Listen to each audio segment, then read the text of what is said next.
Grace and peace to you, friends. Welcome to the Oak Tree Journeys. My name is Mandy Oaks, and this is the Encyclopedia Challenge. If you are new to the Encyclopedia Challenge, you may be wondering, what in the world is an Encyclopedia Challenge? Do I need to have encyclopedias for this? Do I need to have the internet?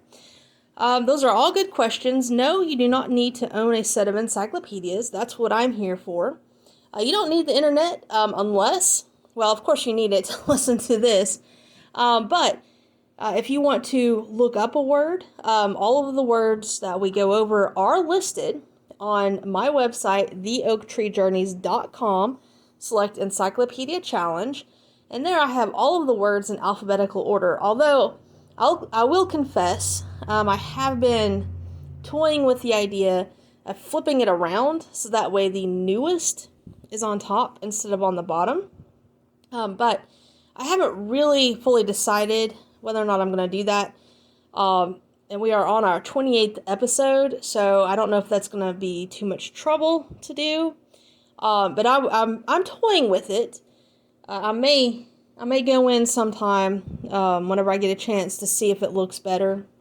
But right now it's all in alphabetical order. So you just scroll all the way to the bottom to get to the newest at the moment, unless I decide to change it. But I'm reading from two separate encyclopedias. Our main one is from 1909, and that is the Imperial, it just slipped my head all of a sudden, the New Imperial Encyclopedia and Dictionary of 1909, and we also read from the Encyclopedia Americana of 1956.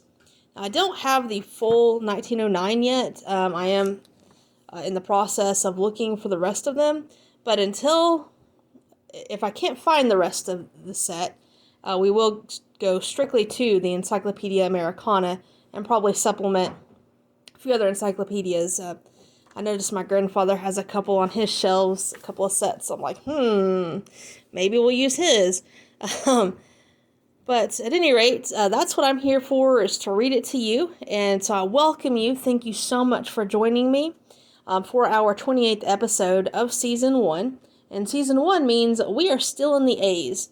We still have quite a ways to go, but we're getting there. And I'm very, very excited.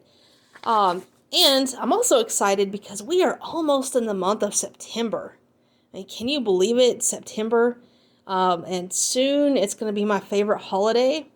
If you want to take a guess, you can. If you're on YouTube watching the clip of this episode, go down into the comments and just try to guess which holiday is my favorite holiday.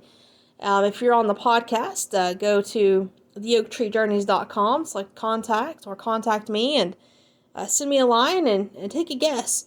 I will reveal my favorite holiday after one of the breaks. I'm not going to tell you which one, but after one of them. Okay, and for those of you watching the YouTube clip, you'll see our quote of the month. Our quote of the month, for those of you on the podcast, if this is your first time, or just a reminder, is by Pope, and it's, "Strength of mind is exercise, not rest." So by reading the encyclopedia, we are not resting our minds. We're not resting our brains. We are exercising them. And last month, our quote was from Elon Musk, and it was, "When something is important enough, you do it even if the odds are not in your favor." So that was last month's. I'm not sure what next month's is going to be, but I do need to get on the ball and get that. And before I forget, I've got some exciting news. My brother just said, "Hey, Mandy, why don't you open up a Teespring store?" And I'd been toying with the idea, but his suggestion was just the push I needed. So I am designing a shirt, and I am going to look for other things to see what they have. I haven't fully explored their website yet, but I am looking forward to that. I'm currently trying to design the t-shirt, so yay, look for that soon. And don't forget, on August 31st, mark your calendars, we are going to have a bonus podcast which will not be a clip on YouTube at all. So for those of you watching the YouTube clip, you'll need to go to the actual podcast, and the podcast links are in the description below. But you'll need to go to the podcast to listen to the bonus. And it's a deep dive of the words, of a few little words. Most of the words are listed under our bonus, but there are a few surprise words that will not be listed until the day of or the day after the bonus. All right, so last week, as promised, we are going to begin with the word ADJURE. So ADJURE, and that is spelled A as in apple, D as in David, J as in Jack, U as in umbrella, R as in Rudolph, E as in elephant. Okay, so adjure is a verb, and it means to charge solemnly, to bind on oath. Adjuring, adjured, adjuration, noun, the act of solemnly charging on oath, a solemn charge on oath, the form of an oath. Okay, so that's a very serious word, adjure. And we are in the New Imperial Encyclopedia and Dictionary of 1909 for right now. Okay, and our next word is adjust, which is a verb, means to make right or fit to, make to correspond, to put in order, to settle. Adjusting, adjusted, adjustable, that may be adjusted. Adjustment, noun, the act of settling, a settlement, brought to an agreement. I'm guessing that's mechanics. An apparatus, yes, mechanics. An apparatus for regulating the movement of machinery. Adjustive, note. Adjust may also come from Old French, adjuster, to arrange, from Mid-Latin, adjuxtare, to put side by side, from add to and juxta, near, literary, to put, or literally, to put side by side. See Bratchett and Skeet. And synonym of adjust, to arrange, accommodate, ask, set right, rectify, settle, adapt, suit, regulate. Okay, and our third word, you could probably guess, is adjustment, but not what you think. It's adjustment in the law of insurance. The ascertaining the exact amount of indemnity which the party insured is entitled to receive under the policy, and fixing the proportion of the loss to be borne by each underwriter. The nature and amount of damage being ascertained, an endorsement is made on the back of the policy declaring the proportion of loss falling on each underwriter, and on this endorsement being signed by the latter, unless a serious mistake as to facts, the loss is said to have been adjusted. After an adjustment, it is usual for the underwriter at once to pay the loss. In the United States, an adjustment is binding only when intended by the parties to be absolute and final. No specific form is requisite. Fraud vitiates an adjustment. Also, a mistake of fact into which one party is led through the fault of the other. See average, in law. All right, and the next word is adjutant. So adjutant is a noun, a very large species of stork, an officer who assists the commanding officer of a garrison or regiment in the details of duty.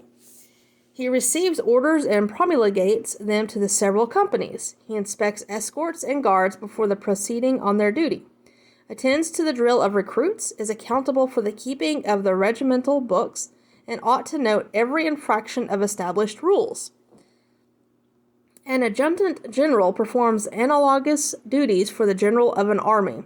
He keeps an account of the strength of each regiment, distributes the orders of the day to the brigade majors, and sees the troops drawn up for action. In the United States, the adjutant general is the principal military officer of the War Department. He has the charge of the Army correspondence, the Army records, the business of recruiting, of issuing commissions, of granting furloughs or leave of absence, and the like.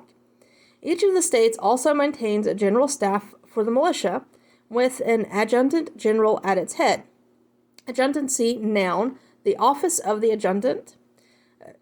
Adjutor, noun, anyone who assists. Adjutrix, noun, a woman helper.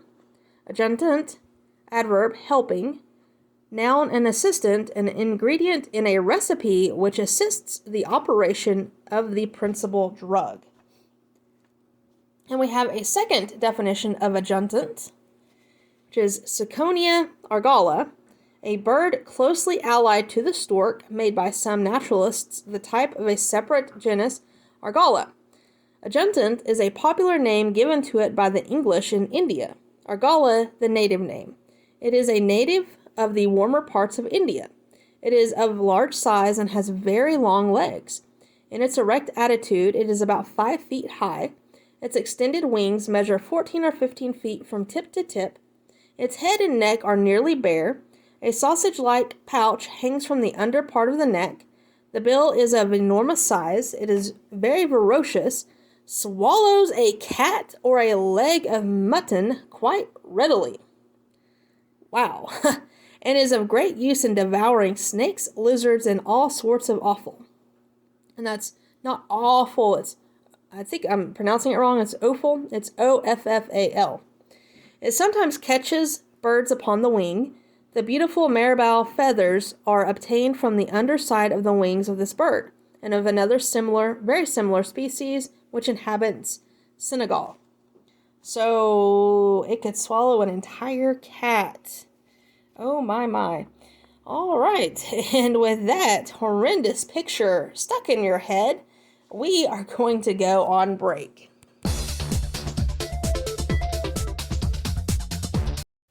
Hi, I hope you enjoyed that segment from my podcast, The Oak Tree Journeys, from the Encyclopedia Challenge. To hear the entire episode, please visit the link at the bottom in the description. And please don't forget to like this video, give it a thumbs up, and subscribe and share it to anyone you know who wants to read the entire encyclopedia or who's just interested in words. Thank you again and have a blessed day.